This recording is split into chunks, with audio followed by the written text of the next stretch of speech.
Bienvenue dans cette nouvelle édition du QG News. Au sommaire de l'actualité, en Mauritanie, l'opposition s'insurge contre les résultats du scrutin présidentiel du 22 juin proclamé par la commission électorale. Le candidat du pouvoir Mohamed Ould Ghazouani a été donné vainqueur dès le premier tour avec 52% des voix. Un nouveau coup d'État selon l'opposition mauritanienne. Le Parlement ougandais a approuvé un projet de loi sur l'assurance maladie nationale. Son objectif principal est de faciliter la fourniture de soins de santé accessibles, abordables et de qualité aux citoyens, quel que soit leur statut. Et puis les artistes béninois ne sont pas restés en marge de la célébration de la fête de la musique édition 2019. Les rythmes traditionnels étaient à l'honneur à l'occasion d'une manifestation festive dans la commune de Lokossa, à découvrir dans la suite de ce journal. Mais tout d'abord, journée noire pour la Tunisie, dont la capitale Tunis a été frappée ce jeudi 27 juin par 2 attentats suicides. La police présente sur la principale artère de la capitale, l'avenue Bourguiba, a été la première cible. 2 policiers ont été blessés et l'un d'entre eux a succombé à ses blessures. 3 civils ont également été blessés. 4 autres personnes ont été blessées dans un deuxième attentat contre une caserne de la garde nationale. À savoir que le président tunisien Béji Caïd Essebsi, 92 ans, a été hospitalisé ce jeudi après avoir été victime d'un grave malaise. Il a été transféré à l'hôpital militaire de Tunis, selon un communiqué de la présidence publié sur les réseaux sociaux. Des manifestations ont éclaté en Mauritanie après l'annonce dimanche 23 juin de la victoire au premier tour du candidat du pouvoir Mohamed Ould Ghazouani à la présidentielle. L'opposition rejette fermement les résultats de la commission électorale. Le gouvernement a procédé au blocage d'Internet et une centaine de personnes ont été arrêtées. Philomentine nous fait le point sur la situation. La téléphonie mobile ne fonctionne plus en Mauritanie. Ce blackout intervient suite aux premières tensions dans la rue consécutives à l'annonce unilatérale du candidat de la majorité présidentielle de sa victoire avant l'institution en charge des élections. Selon l'ONG Reporters sans frontières, cette interruption jette du discrédit sur le processus électoral en cours et envoie un mauvais signal pour la liberté d'information en Mauritanie. Du blocage d'Internet, on condamne ces pratiques. Des gouvernements qui ne cachent pas quelque chose n'ont pas de raison à couper Internet parce qu'aujourd'hui, les réseaux sociaux, l'Internet, la téléphonie, en fait, ce sont des outils qui permettent à contribuer à la transparence. C'est un outil vraiment fondamental dans la démocratisation et surtout dans l'installation de la démocratie dans notre continent. L'Internet mobile a été coupé depuis dimanche 23 juin et l'accès aux réseaux sociaux et aux mails est bloqué depuis mardi 25 juin 2019. Le réseau WhatsApp avait été interrompu quelques heures avant la publication des résultats provisoires par la Commission électorale nationale indépendante CENI. Les 4 opposants en lice pour la présidentielle ont annoncé lundi 24 juin leur intention de contester les résultats du scrutin. Maintenant, quand il s'agit de violences post-électorales qui se passent en ce moment en Mauritanie, c'est extrêmement grave. Parce que le fait que ce gouvernement qui répond par la violence à une manifestation pacifique des citoyens mauritaniens qui veulent avoir la transparence dans le processus électoral est inacceptable. Les institutions africaines doivent réagir. Pour l'heure, les autorités mauritaniennes n'ont émis aucune communication sur les raisons officielles de cette coupure ainsi que sur la date de remise en route du réseau. Une semaine après le décès de l'ex-président égyptien Mohamed Morsi, le ministère de l'Intérieur égyptien a annoncé ce mardi 24 juin un coup de filet contre 19 entreprises. Accusées d'avoir un certain lien avec les frères musulmans, ces entreprises auraient bénéficié d'un financement étranger d'une valeur de 250 millions de livres égyptiennes. Les précisions de Kamesh Katapoulé. Ce mardi 25 juin, le ministère de l'Intérieur égyptien a annoncé un coup de filet contre 19 entreprises soupçonnées d'appartenir à la confrérie des frères musulmans. Dans leur communiqué, le ministère dénonce des flux financiers illégaux en provenance de l'étranger. Ces transactions financières s'élèveraient à 250 millions de livres égyptiennes, soit environ 13 millions d'euros. Toujours selon le ministère, elles seraient utilisées pour financer des mouvements contre l'État et perpétrer des actes de violence et des émeutes.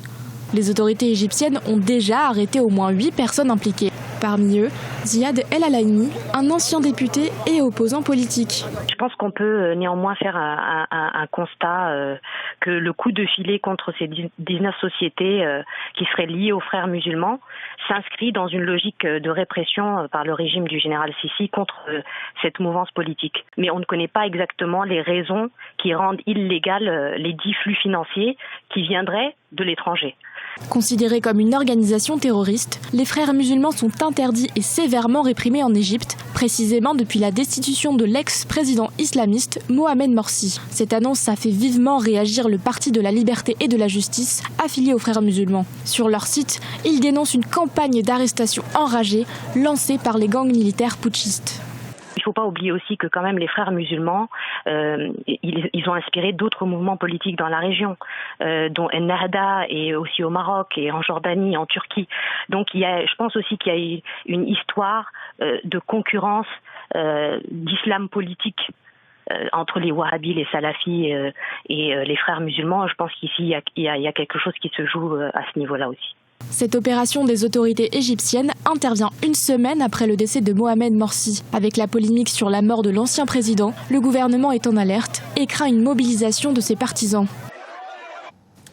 En Ouganda, un projet de loi sur le système national d'assurance maladie a été approuvé par le gouvernement. Il vise à améliorer l'accès aux services médicaux. Selon le texte, les Ougandais majeurs gagnant plus d'$1 par jour cotiseront obligatoirement au régime afin d'avoir accès aux services de santé du pays. Paul-Marcel Mayaki.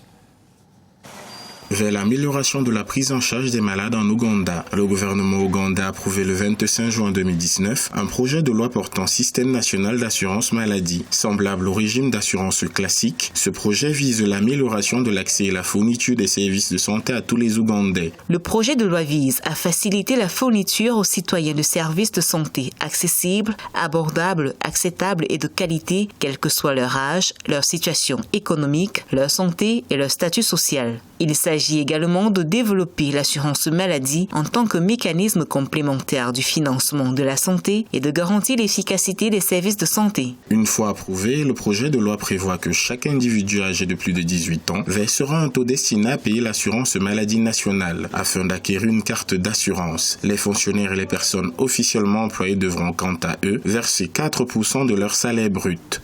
À partir du moment où un État décide de prendre sur lui, de faire en sorte que, quelle que soit la situation matérielle, sociale, financière d'un individu, qu'il puisse être admis dans un établissement hospitalier et recevoir des soins, je pense que là, en termes de droits sociaux, on est dans une étape qui est très importante.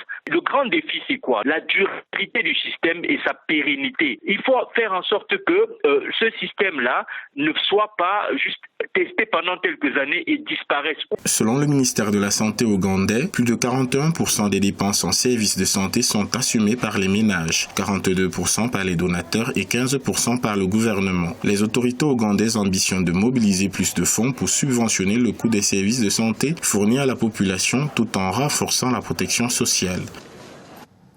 Au Bénin, l'édition 2019 de la Fête de la musique a permis de promouvoir les rythmes traditionnels des différentes communes du pays. À cette occasion, de nombreux jeunes talents ont été mis à l'honneur. C'est le cas de la chanteuse Anna Fambo. Découverte dans ce reportage de notre correspondant Leftiun. Les localités rurales du Bénin regorgent de nombreux talents de la musique. Plus de 60 artistes chanteurs des communautés rurales du Mono, du Koufo et du Zou se sont exprimés à l'occasion de la Fête internationale de la musique à Ouédémé Adja dans la commune de Lokossa. Objectif, révéler et promouvoir la diversité de rythmes traditionnels de ces départements. À l'instar de plusieurs artistes de la localité du Koufo, l'artiste chanteuse Anna Fambo s'est illustrée à travers les rythmes Agbadja et Gogohou. Elle a 3 albums à son actif.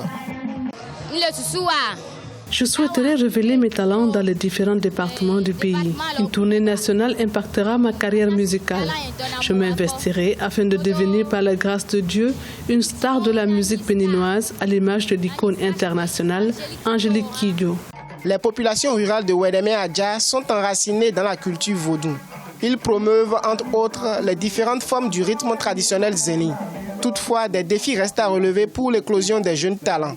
Il s'agit simplement que les artistes eux-mêmes acceptent de travailler, d'aller à la formation. Parce que quand vous avez le talent, vous avez le don, il faut cultiver ça. En matière de défis, il y en a plusieurs. Nous continuons de former les jeunes. Nous essayons de les coacher pour le message qu'ils véhiculent. La commémoration de la Fête internationale de la musique à Ouédémé Adja s'est concrétisée sous la houlette de la Fédération des associations d'artistes du Bénin, FABEN. Son comité entend s'investir davantage afin de dénicher des talents. L'actualité sportive pour terminer avec la CAN 2019 qui se poursuit en Égypte. Ce mercredi 26 juin, dans le groupe A, le duel entre l'Ouganda et le Zimbabwe s'est soldé par un match nul, 1 but partout. L'Égypte, pays hôte, a battu la République démocratique du Congo 2-0. Dans le groupe B, le Nigeria qui a affronté la Guinée s'est imposé 1-0. Ce jeudi 27 juin, Madagascar, qui prend part à la compétition pour la première fois, affrontera le Burundi à 14h30 GMT. Le match Sénégal-Algérie se déroulera à 17h GMT et le Kenya sera face à la Tanzanie à 20h GMT. Et sachez qu'à l'occasion de la CAN 2019 qui se déroule jusqu'au 19 juillet prochain, Africa 24 vous propose une émission spéciale présentée par José Douglas tous les jours à 10h GMT. C'était le journal de la rédaction. Merci de votre fidélité. Dans un instant, une nouvelle édition de l'actualité sur Africa 24.